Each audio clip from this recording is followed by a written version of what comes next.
Hello, and welcome to another edition of B.T.F.O, or Brief Thoughts for Others. Today we're going to be talking about Heretic, the 2024 horror film starring Hugh Grant and others. So this film I was particularly excited by and intrigued by. For those of you who might not know, I am from Utah, born and raised, and I actually was raised in the LDS church. I left before I was an adult.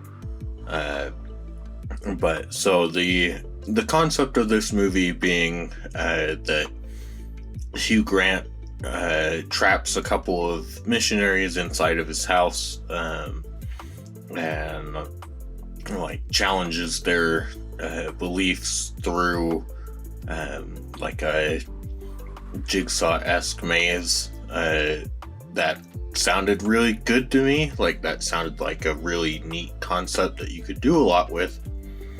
And I really like the first half of this movie. I think after the first decision of the doors, basically once the girls end up in the basement, that's where I think it starts to go downhill. And there were a couple things for me that were a little weird, so going into this, I didn't know the directors or writers. It's a team that did both of them, and so after I watched the movie, I decided to look it up, and of course, it's the same guys that wrote A Quiet Place and A Quiet Place Part 2. I believe they also did Day 1. I haven't seen Day 1. They also did 65. And so, yeah, I'm not a huge fan of their work. And I would say that this is probably the best out of what I've seen from them. But I just... So I guess we'll start at the beginning, where I would say that the opening conversation, as much as I understand, they try to justify it by being like, oh, look, the girls, they're sitting on a bench that has a condom advertisement, and so that's what gets them to talk about condoms, and then that leads into the one missionary who supposedly, we'll find out, was born and raised in Ogden, Utah, and has spent her entire life in the church. She just casually mentions, as part of her testimony to her companion, that she's seen a pornographic film. And that, for me, right off the bat, it's like, oh, no, that's not...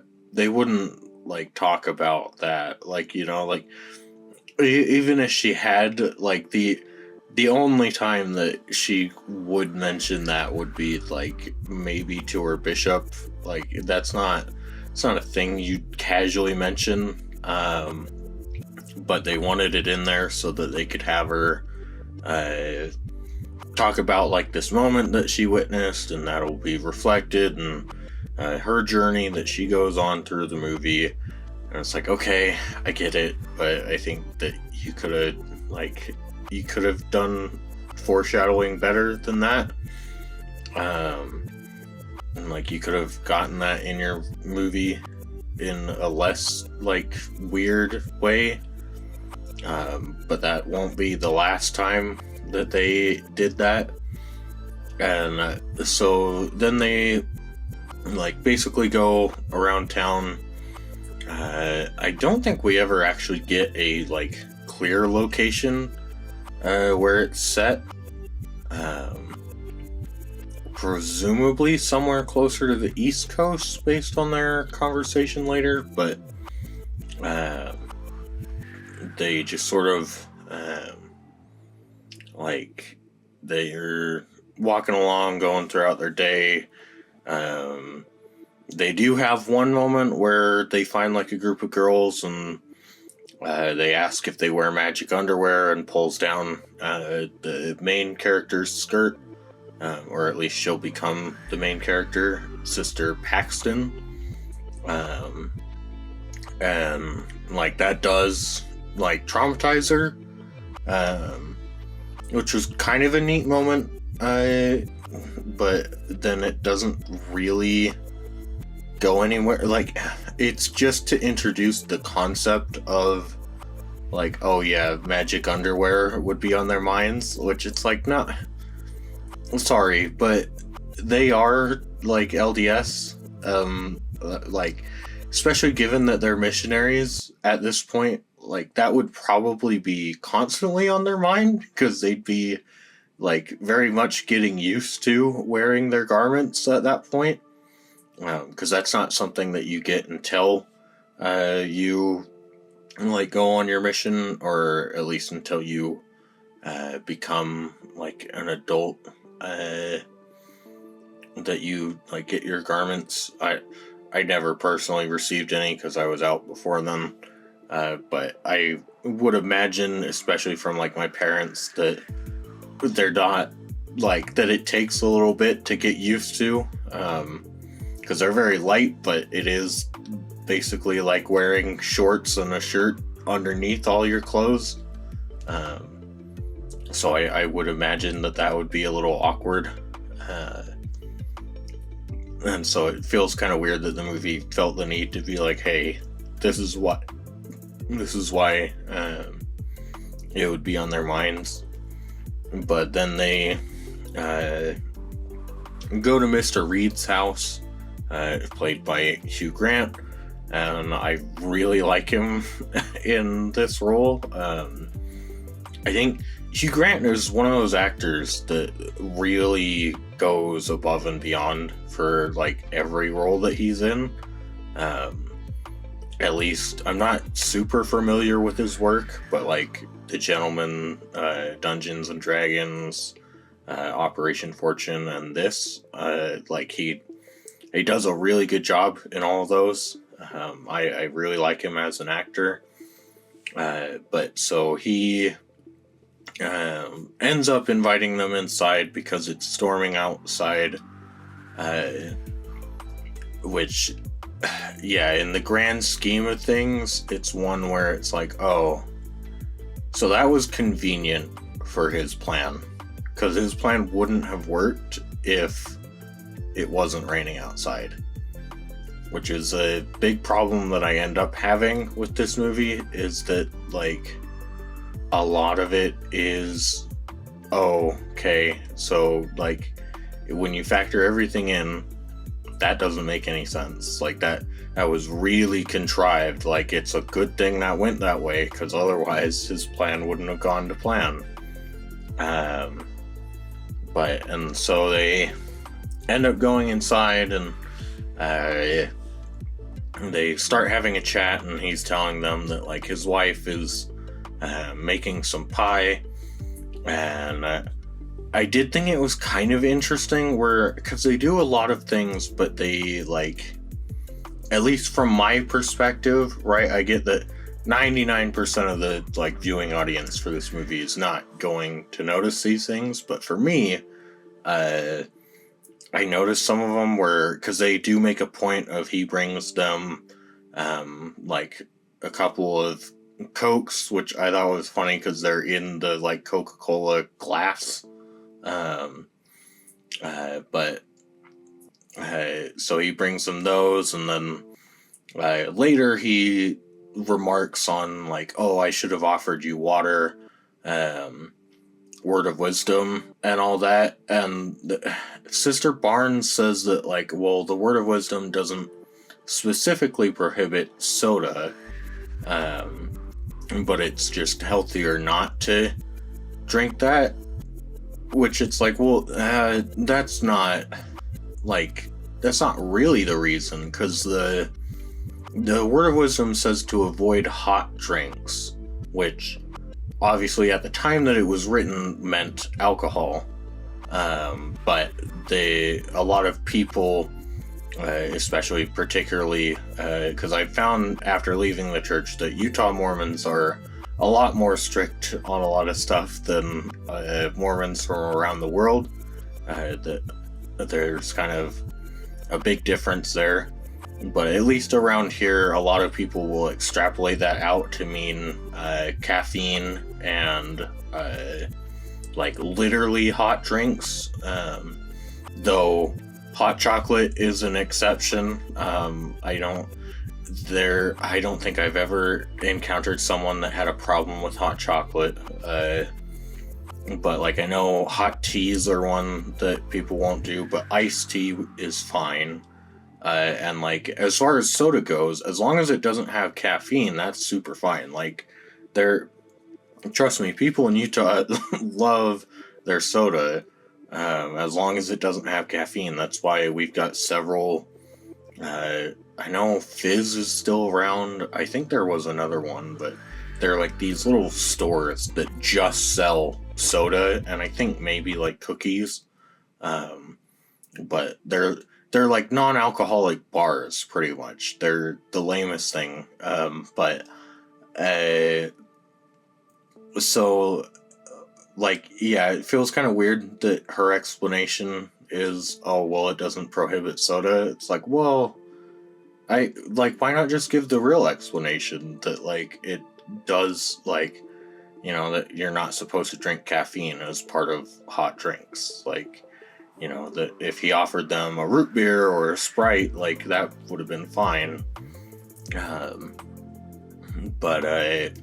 So, like, that felt a little weird. And then Mr. Reed starts asking them about polygamy. He questions the concept of revelation,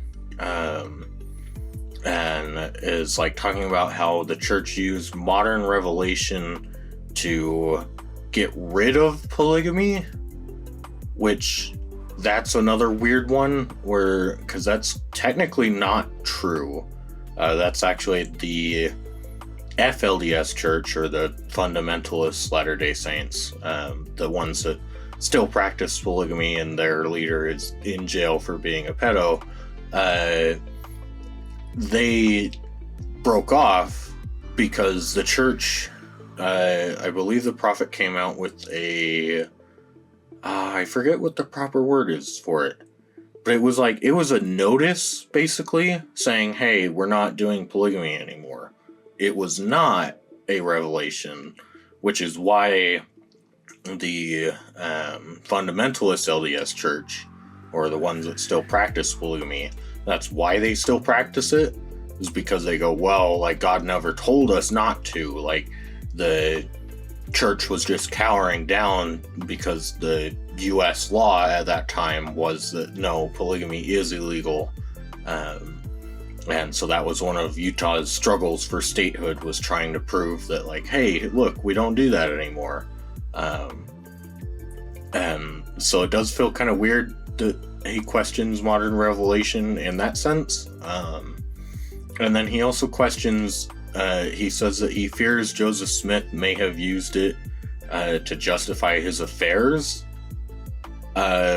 which they don't have a proper comeback to in the movie. In the movie, they have Sister Barnes explain that polygamy was used to expand the rank of the church after they had moved west, essentially, which is true, but it does feel kind of weird because I don't know necessarily what they teach in the MTC, because I never got that far. I didn't want to go on a mission, but like, I know that the regular church, because I know I've found some members know about Joseph's second wife, and the church does acknowledge, not very loudly, but they do acknowledge that Joseph did have 34 wives. However, Joseph Smith, at the time that he was alive, did not acknowledge that. and he actively taught that polygamy was a sin. So it feels kind of weird to have Hugh Grant like question them right off the bat about Joseph Smith and his polygamy, and the fact that none of them bring up that, oh, well, actually Brigham Young was the one that introduced polygamy to the church. Because I feel like that would be a moment that you would have Hugh Grant then correct them and go, well, Joseph Smith did practice it, rather than what they do where it's just Joseph. Like, Brigham Young is not mentioned at all, which feels a little weird, because like if these were devout members, you'd feel like they would mention that Brigham was the one that started polygamy in the church, even taking many of Joseph's wives after he died.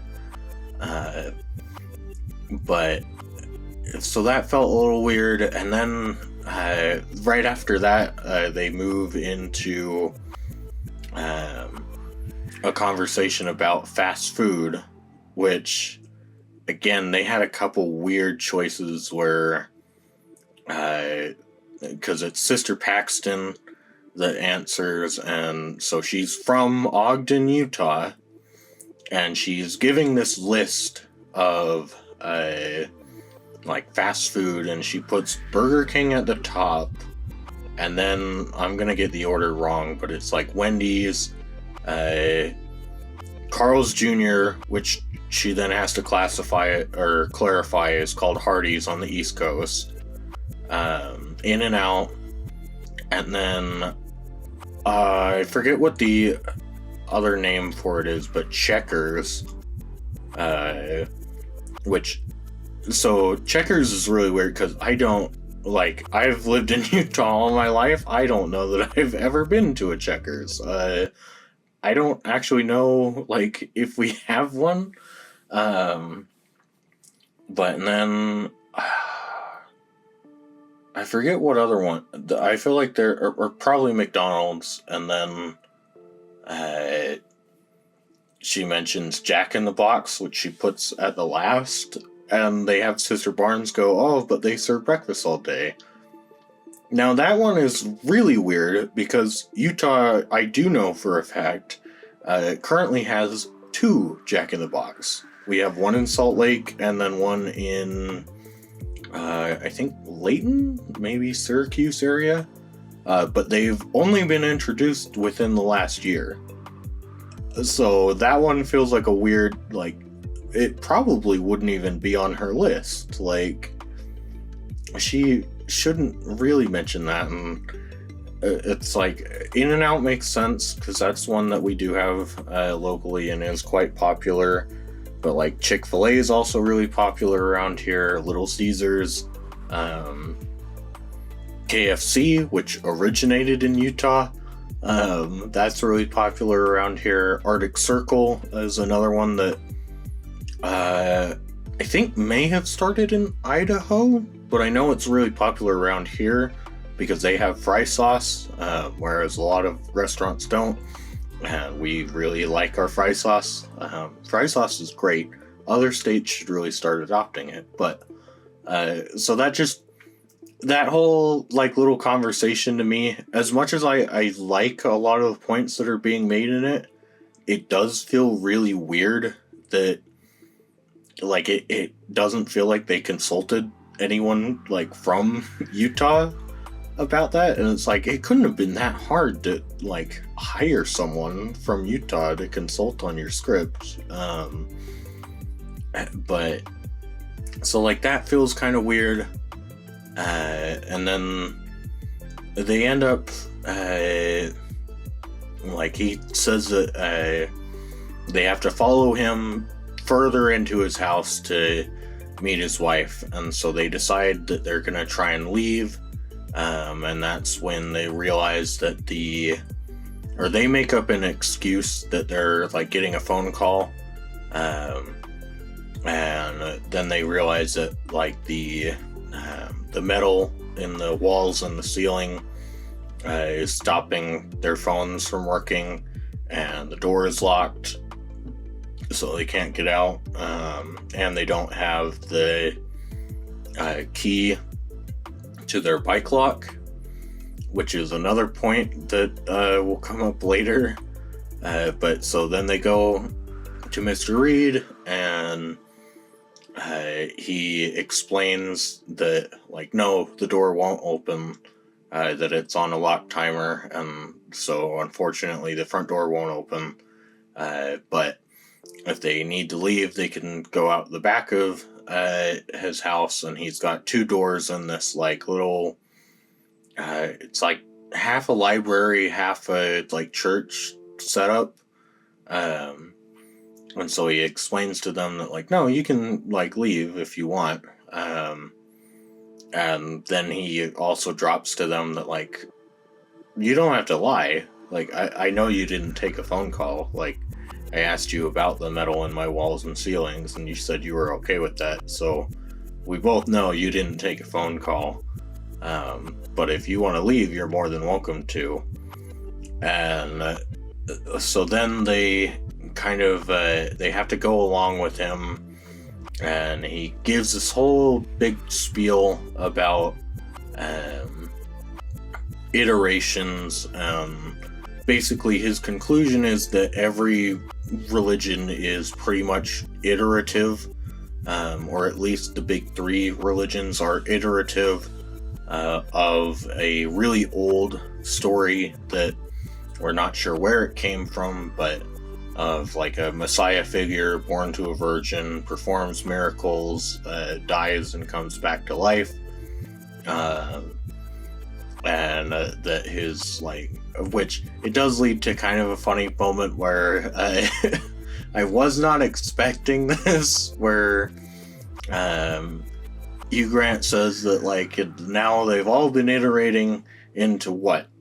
Star Wars Episode 1, The Phantom Menace. Can you imagine that in 1,000 years' time, Jar Jar will be taken as a serious religious figure? Like, they all kind of pause, and they're like, what are you, like, talking about? He's like, Jar Jar, excuse me. I was not expecting to get Hugh Grant playing Jar Jar Binks when I went into this movie. So that was really funny. But then, like, he does give, which I really like the speech quite a bit about, like, how all these things are, like, iterating, and he uses, like, Monopoly and music and the different religions as different examples, and then he calls Mormonism the, like, wacky regional spin-off, and puts, like, Bob Ross Monopoly on the table, and puts them on top of Christianity. And I do think it's kind of weird that from that point, the speech kind of doesn't matter anymore. Like, after that point, like, the whole point of iterations doesn't really factor into the movie anymore, which is kind of sad, and especially because, to me, I thought it would be kind of fun if he, like, kept putting different versions of Monopoly on the table, because you could explain that, like, Mormonism, or at least the Book of Mormon itself, is iterative of other texts such as, like, View of the Hebrews and several other books. That's why the handwriting analysis shows that it has 12 different authors, because it's plagiarized. But then you could go even further and present other like, texts that perhaps the FLDS Church has, or the RSLDS Church, or the QRLDS Church, which I'm not sure if they're still a thing or not. They're, at least to my knowledge, they were the most recent split from the LDS Church. They believe that being gay is okay, and so that's why they split off from the church. But I'm not sure if they're still around, because now I know the church is like, kind of walking back their whole, like, being gay is a sin thing, where they still, I think I think now in their current stance is they still believe that it's a sin, but it's not a sin to feel that way, just if you act on it. So like they're perfectly accepting of gay people and their existence, but they do believe that like if you're gay and you get married, that's a sin, or if like you have sex or whatever, that's a sin. It's a really weird fucking cope, but eventually they're gonna just accept gay people because their membership will get too low, but as goes all of their different accepting different groups, but it's kind of weird that it doesn't go anywhere, and it feels like a missed opportunity where if you're gonna specifically be using like Mormon like missionaries and all that, like it feels like you could make a really, because that's where I think the film starts to really lose me, is where I think the first half of the movie is making good points on what is true, what is belief, what is faith, what is knowledge, and like how do we determine the distinctions between all of those. And I did like that they gave Sister Barnes has gets a moment to kind of counter a lot of Mr. Reed's speech, where she points out that he's ignoring the glaring differences between all these different religions and their different beliefs, and how sure they may share some elements, but they are like very different at the end of the day, which I'm glad they had a counter in there. You know, as someone who does not believe in the like Mormon church, as someone who's very skeptical of religion as a whole, I am kind of tired of seeing a lot of like movies that are made with a very like atheist lens of, yeah, aren't all religions stupid? Aren't people that believe in them stupid? It's like, no, that's not, it's not that simple. Like, you know, I get it, I get feeling like that, but at the end of the day, like, it's not that simple. Like, people believe in religions for different reasons, and which for me, and again, I know it's kind of a personal bias, but I do really think that you could make a good film, especially about like Mormonism with that, because at least in my journey leaving the church and raising questions, I encountered a whole lot of different reactions. I had one seminary teacher like yell at me and tell me that I was never going to find happiness in life.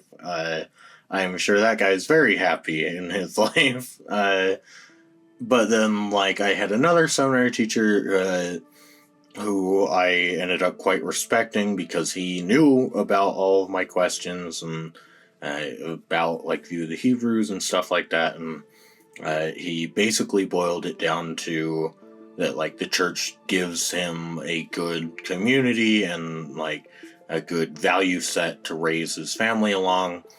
And so it's like, I think, you know, there are a lot of different responses that people can have to, like, finding out that their religion isn't true, or even just questioning their religion.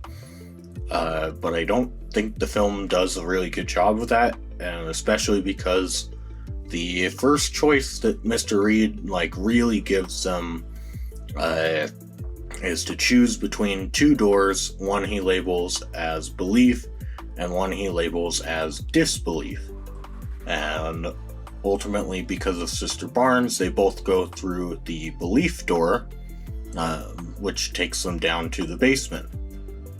And the disbelief door would have also taken them to the basement. So it ultimately did not matter which door they chose. Which feels like if you're going to do that, then you have to have Mr. Reed make a point about how, like, it doesn't matter what you believe or disbelieve, the truth is the same. You know, you could have that point, but the film doesn't do that. Instead, the film basically has them, like, in the room for a bit, and then eventually he, like, brings out his wife, in quotes, and she eats, like, this poison pie in front of them and dies. And then at that same time, like, right after that happens, Topher Grace, as the mission president, which he's quite young to be playing a mission president. Normally they're, like, older. They do give him gray hair, but it's like, I don't know, Topher Grace is pretty young still. At least to me, he looks quite young. I don't know his actual age, but it's really weird because that's what gets Mr. Reed to, like, walk away, and that also gets the girls to run up the stairs, which allows for a different wife of Mr. Reed to come in and, like, switch places with the body and drop the body down a hatch, and somehow the girls didn't hear any of that. And, like, luckily this all happened at that time, because otherwise Mr. Reed would not have been able to do that. And it feels really awkward because there hasn't been, like, a montage of time going by while they've been in Mr. Reed's house. So, because, like, they give us a montage of Topher Grace, like, cleaning the church, and he looks at a schedule where, like, Sister Barnes and Sister Paxton were supposed to be there. But as far as, like, we see everything that happens in Mr. Reed's house with the girls. Like, we don't skip, like, an hour or two. And we know from, I think it's Sister Barnes' phone, that, like, meeting him was on their agenda. So it feels really weird that, like, Topher Grace would have gone and, like, checked. Because it's like they've been in there for, like, maybe 30 minutes. Like, you know, we've seen it all. So, like, it does feel weird that within that 30 minutes, Topher Grace decided that, like, oh, I guess I'll clean the church and I'll check everyone they were, like, scheduled to meet that day with Mr. Reed last. And luckily Topher Grace showed up right at the moment that Mr. Reed needed them to be distracted so that his other wife could come in and switch the body. And, like, that feels really weird. But then, like, they get some matches, the girls, and they're trying to light a fire down in the basement to, like, let smoke out so that people would know. And then, like, the wife gets up from the table, and, like, they think that she's come back from from death, and she reads, or she, like, spits off this like, little message about, like, what she saw on the other side, and she ends it by saying it is not real. And then, like, Mr. Reed is, like, coming down the stairs already as she's saying this. And he's like, that's enough, like, and then, like, walks her back into the secret passageway. Then from there, they try and imply that her saying it's not real caused Mr. Reed to, like, kind of panic, and he has to, like, modify his whole plan from there, which seems really odd, because I don't know, like, when would he have heard that? Because sure, they're next to the speaking pipe, but he's not next to the speaking pipe. He's on his way down the stairs, and, like, she is kind of whispering it to them, So I don't know when he would have heard that. I guess he has really sharp hearing. But even then, I don't know what his plan was regardless of that. Like, if she hadn't said that, if it had gone to plan, I don't know what his plan would have been. Because we find out, basically by the end of the movie, that his plan is that he's going to kill Sister Barnes and then basically like brainwash Sister Paxton into becoming one of his wives. That like basically he's trying to make the point of all religions are a system of control. So he's just using that to like control people because they let him. It's like, wow, that's no, like you can't really make that point because she hasn't like changed as a character. She only artificially changes as a character because the writer or writers say that she did, which is just bizarre to me. Because basically after he pulls his wife away, he ends up killing Sister Barnes, or quote unquote killing Sister Barnes.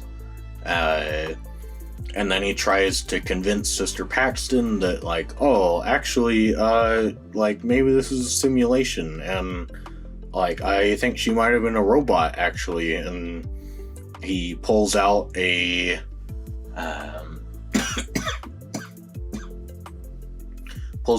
contraceptive implant from her arm and tries to tell Sister Paxton that like, oh look, like she like had a microchip, like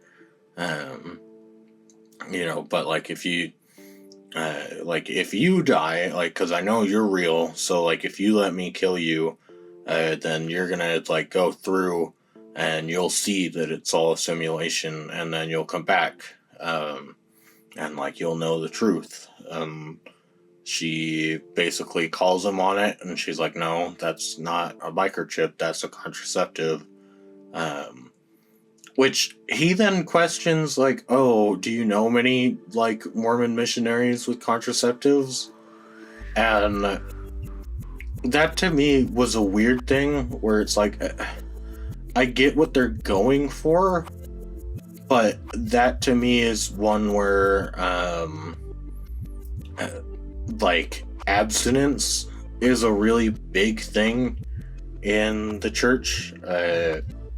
Like, so like condoms wouldn't really be discussed, and as far as like contraceptive implants, I don't think the church, especially for like for something that could be removed like that, I don't actually think the church would have a problem with that. If anything, like that may just be a safety precaution that like a sister missionary could choose to get, because it's like, yeah, I mean, you do, like, you're walking around flaunting that you're a virgin, like, unfortunately that does like elevate your risk of getting raped. So like it wouldn't surprise me at all that like someone would go and do that.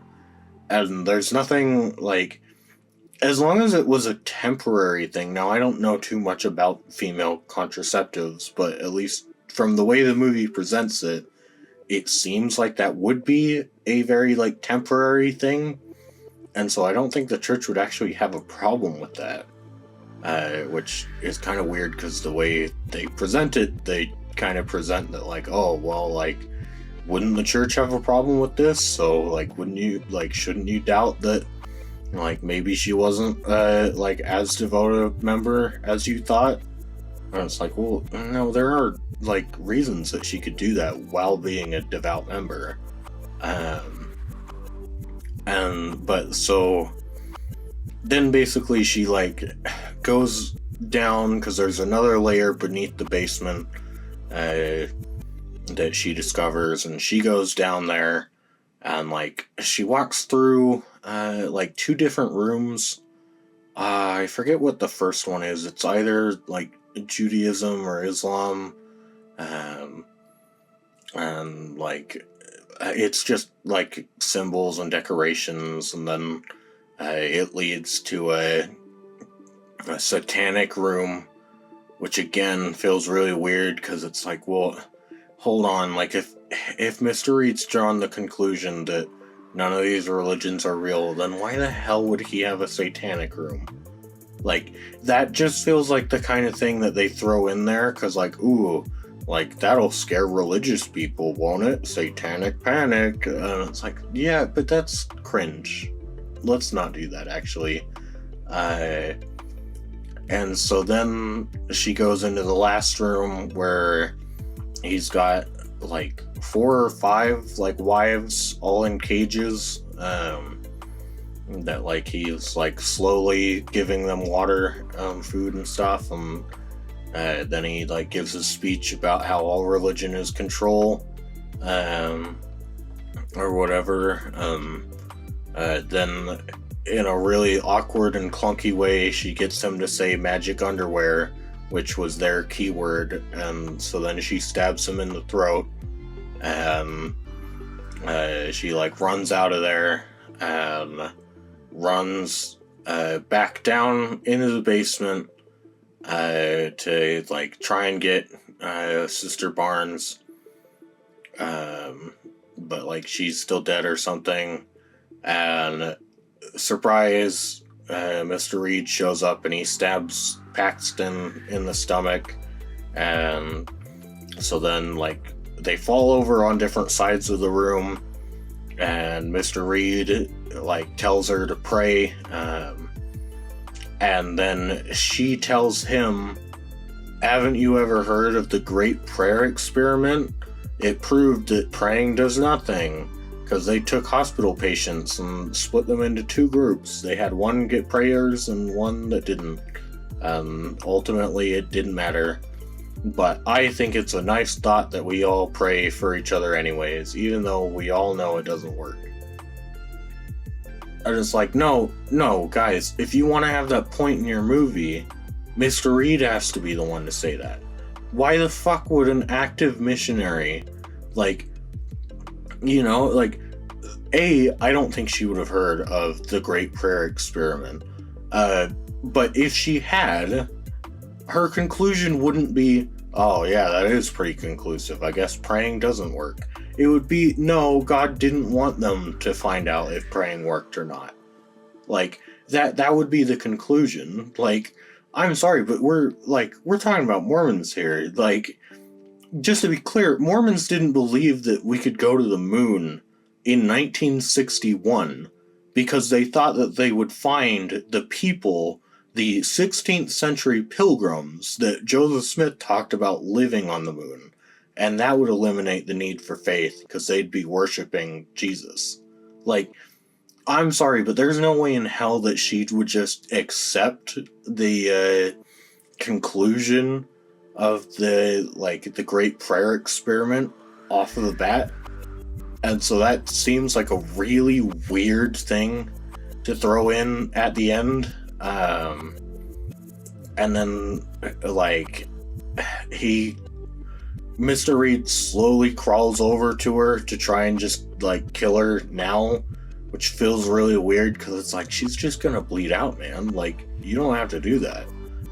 But then, surprise, Sister Barnes wasn't actually dead, and so she, like, hits Mr. Reed with a board and kills him, which also feels like a waste of having Hugh Grant, because, like, I really like Hugh Grant in this role.